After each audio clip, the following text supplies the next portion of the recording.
Hello' everyone, কি খবৰ আপোনালোকৰ? আশা কৰোঁ সকলো ভালে আছে।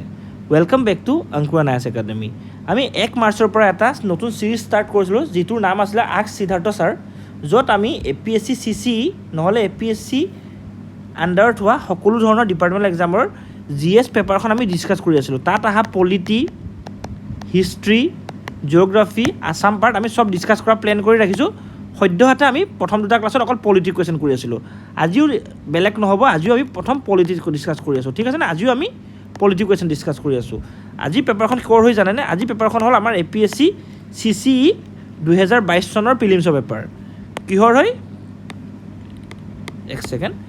APSC CCE 2022 চনৰ GS1 পেপাৰ, ঠিক আছেনে?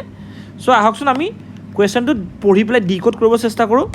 চ' কুৱেশ্যনটোত কৈছে, consider the following statement about the Rajya সভা of the Indian parliament. Number 1, the Rajya Sabha has no power either to reject or amend the money bill. Number 2, the Rajya Sabha cannot vote the demands of grants. Number 3, the Rajya Sabha cannot discuss the annual financial statement.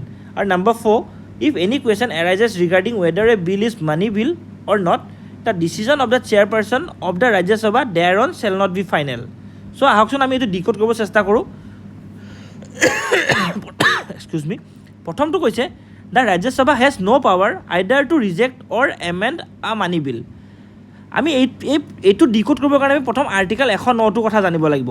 109ত clearly mention কৰা আছে কি এখন মানি বিল অকল লোকসভাতহে উত্থাপন কৰা হ'ব, মানে place কৰা হ'ব।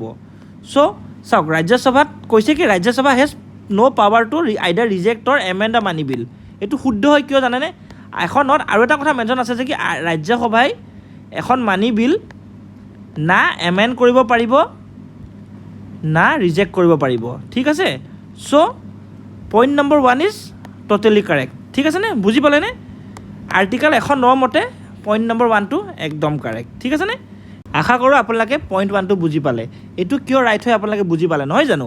এতিয়া নম্বৰ 2টো কৈছে, the Rajya Sabha cannot vote the ডিমাণ্ডছ of grants. এইটো কিয় নোৱাৰে জানেনে? এইটো শুদ্ধই হয়, কাৰণ আমাৰ মানি বিলখন ক'ত আমি উত্থাপন কৰোঁ? লোকসভাত কৰোঁ। আৰু লোকসভাত আমাৰ কাউন্সিল অফ মিনিষ্টাৰখিনি অকল লোকসভাৰ কাৰণেহে responsible. They are responsible to only the Lok Sabha. So' council of মিনিষ্টাৰেহে আমাৰ লোকসভাৰ কাউন্সিল অফ মিনিষ্টাৰখিনিয়েহে ভোট ফৰ ডিমাণ্ড কৰিব পাৰে, ভোট অফ গ্ৰাণ্টছ কৰিব পাৰে, বুজি পালেনে? ৰাজ্যসভাৰ MP খিনিয়ে নোৱাৰে, কাৰণ আমাৰ মানি বিলখন ক'ত উত্থাপন হয়? খালী লোকসভাত হয়, বুজি পালেনে? চ' অপশ্যন 2টো ৰাইট হয়। এতিয়া অপশ্যন 3টো কৈছে, the Rajya Sabha cannot discuss the annual financial statement. Annual financial statement মানে কি হয়? বাজেটে হয়, ঠিক আছে? আৰ্টিকেল 112 মতে এই এনুৱেল ফাইনেন্সিয়েল ষ্টেটমেণ্টেই হ'ল আমাৰ বাজেট, আমি বাজেট বুলি কওঁ, ঠিক আছেনে? ইয়াত কৈছে কি the Rajya Sabha cannot discuss the annual financial budget. এতিয়া কথাটো হ'ল, চাওক, ৰাজ্যসভাই এমেণ্ড কৰিব নোৱাৰে আৰু কি কৰিব নোৱাৰে? ৰিজেক্ট কৰিব নোৱাৰে, কিন্তু ডিছকাছ কৰিব পাৰে।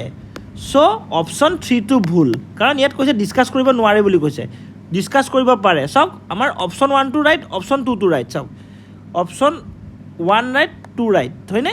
ইয়াত 3 আছে, ইয়াত 3 নাই। 3টো আমি ভুল বুলি গম পালোঁ। চ' এইটো কেঞ্চেল আউট হ'ল, এইটো কেঞ্চেল আউট হ'ল, এইটো কেঞ্চেল হ'ল, কাৰণ 3টো আমাৰ ভুল আছে, হয় নাই? চ' অপশ্যন চিটোৱে আমাৰ ৰাইট এনচাৰ হ'ব। কি হ'ব? আমাৰ অপশ্যন চিটোৱে ৰাইট এনচাৰ হ'ব, ঠিক আছে? অপশ্যন চিটোৱে ৰাইট এনচাৰ হ'ব। এতিয়া আহকচোন আমি এবাৰ অপশ্যন 4টো চাই লওঁ। অপশ্যন 4টোতনো কি হৈছে আমি চাই পেলাই কনচেপ্টটো ক্লিয়াৰ কৰি লওঁ, ঠিক আছে? চ' অপশ্যন 4টোত কি কৈছে?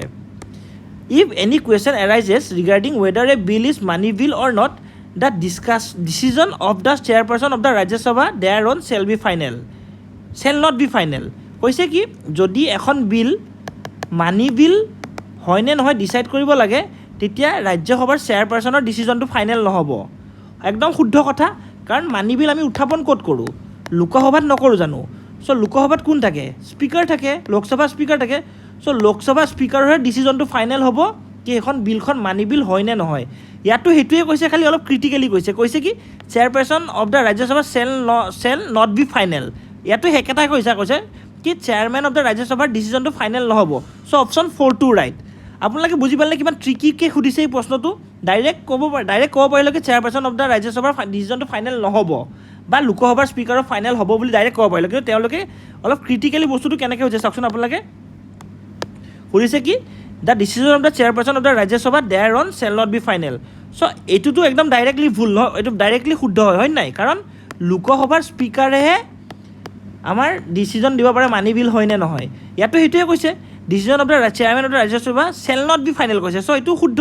চ' অপশ্যন 1, 2 আৰু অপশ্যন 4টো শুদ্ধ, অপশ্যন 3 ভুল। চ' আমাৰ এনচাৰটো চি হ'ব। বুজি পালেনে? আশা কৰোঁ আপোনালোকে আজি ক্লাছটো ভাল পাইছে। যদি ভাল পাইছে লাইক কৰিব, শ্বেয়াৰ কৰিব, ছাবস্ক্ৰাইব কৰিব।